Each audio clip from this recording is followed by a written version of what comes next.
Welcome back to my mental health and crime channel. My name is Huda London. This is the case of the Idaho. This is all my thoughts, my speculations, and my opinions. And this is under the fair use purpose, just reacting to what the Daily Mail wrote in the beginning of this case. JLR has a big YouTube channel. Subscribe to him. He's been boots on the ground from the beginning. I remember the rumors speculating around about this one, and it came on the Daily Mirror.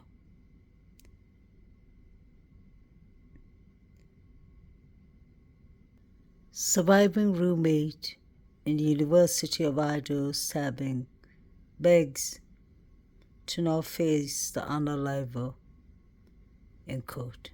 I think they're exaggerating a bit. Let's keep in mind that Brian Kohlberger said that Bethany Funk, one of the surviving roommates, has escape evidence.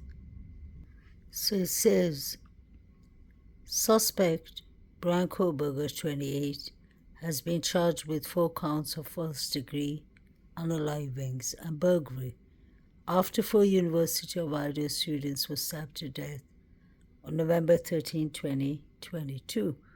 The surviving roommate in the University of Idaho stabbings has begged not to appear at the suspect's hearing. That would be Bethany Funk. So Bethany Funk didn't want to appear.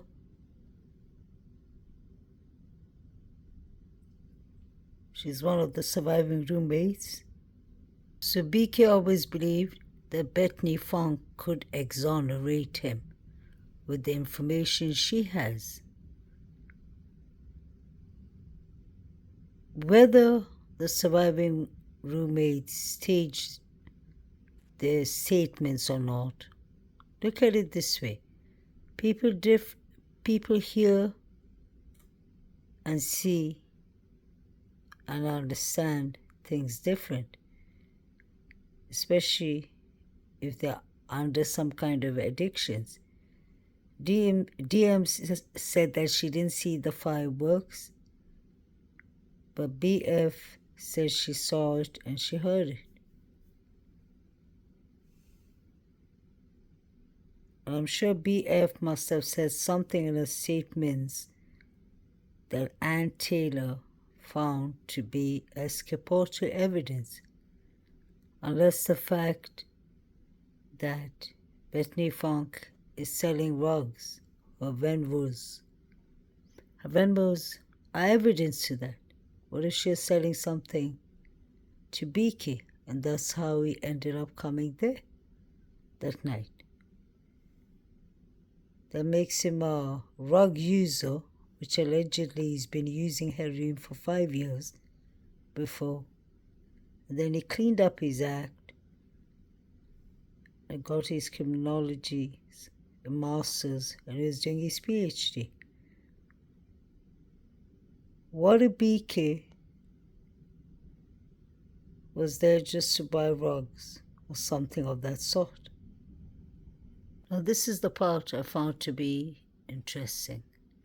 Investigator Richard Bitonti, who is working for Ann Taylor, Mr. Kohlberger's lawyer, has Ms. Funk to appear at the accused unaliver's hearing on June 28th, I think that was in 2023.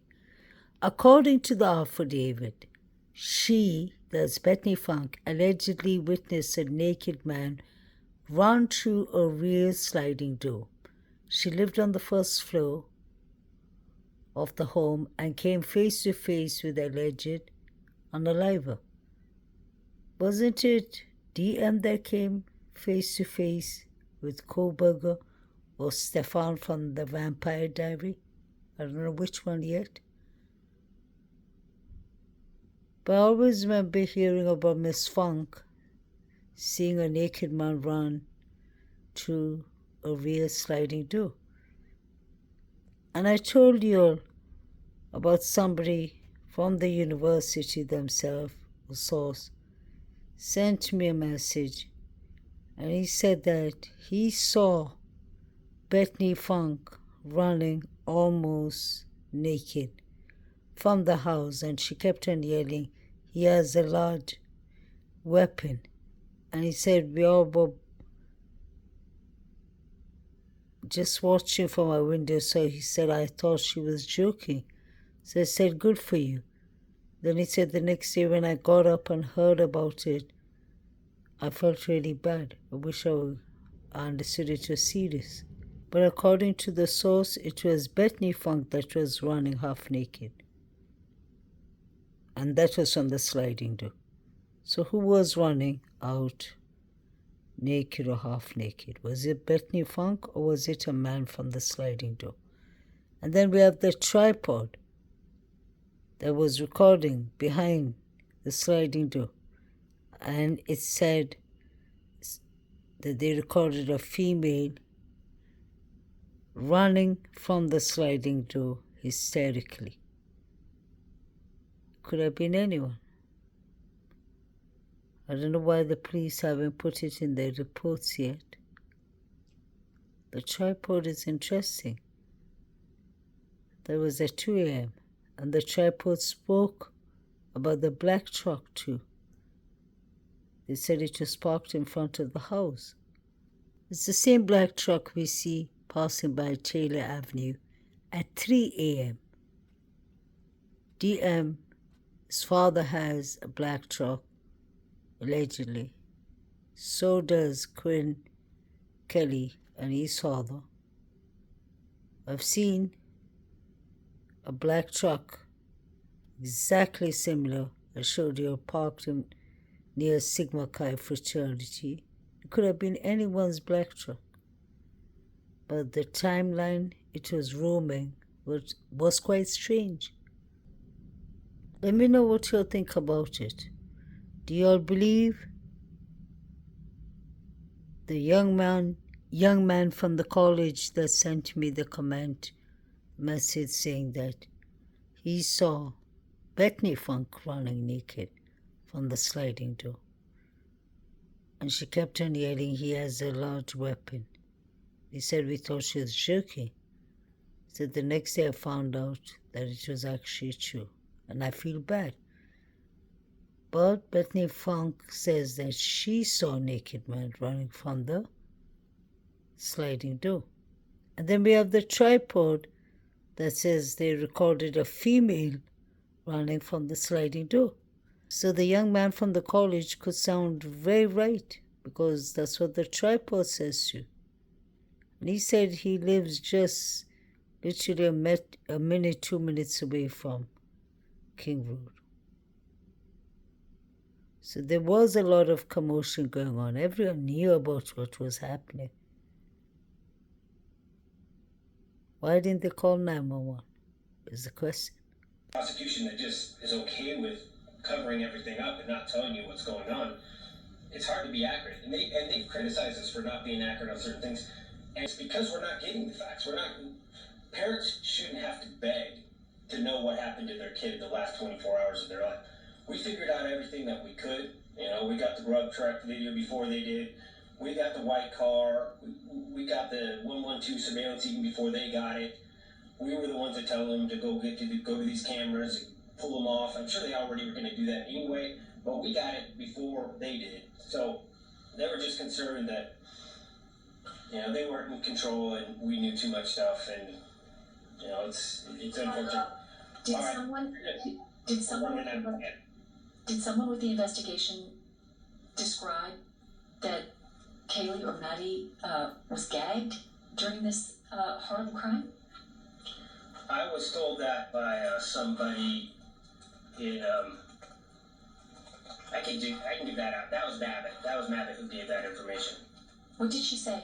And I just for our viewers right now. Steve Gonsalves said that the coroner, Kathy Macbeth, told him that Kaylee and Maddie were gagged. I've always said, my personal opinion, that DM's room looks like a crime scene.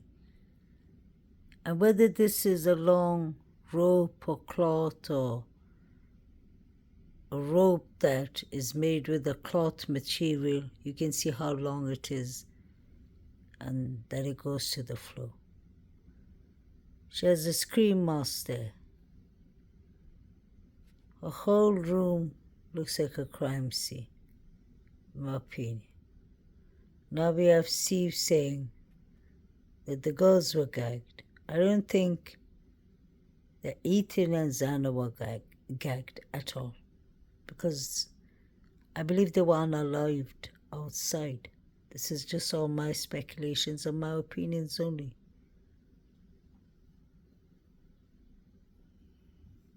The police used to always debunk that anyone was gagged. I've spoken about this since the crime scene pictures came out. But now that I'm hearing Steve Gongalves saying that the coroner told him that the girls were gagged, it's starting to make a lot of sense. What is the DM doing with ski masks and all? And then she's asking the police to show what a baklava looks like. Is she serious? I think this blank belongs to Xana, doesn't it?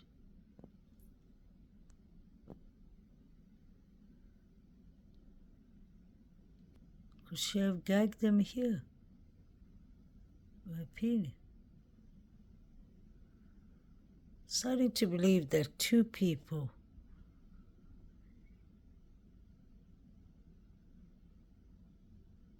are most likely involved, in my opinion.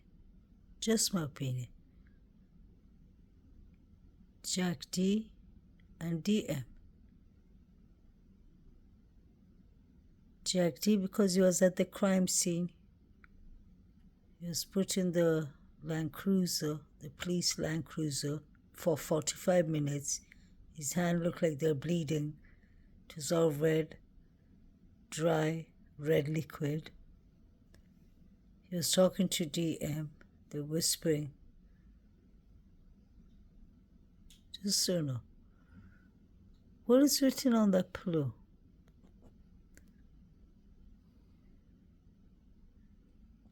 Is that a D? Jack D? Is that a JC? Or is that a K before? Could that be Katie Jane Gongalves? Really don't know what it is. You can see the J clearly and the G. Let me know if you think if this is a rope. Were the students gagged by this? What do you think about Bethany Funk saying that she saw, allegedly, a naked man running out of the sliding door? Although the person from the college just told me he witnessed Bethany Funk running out of the sliding door. Let me know what you think. Please like, share, and subscribe. Please subscribe to JLR Investigates.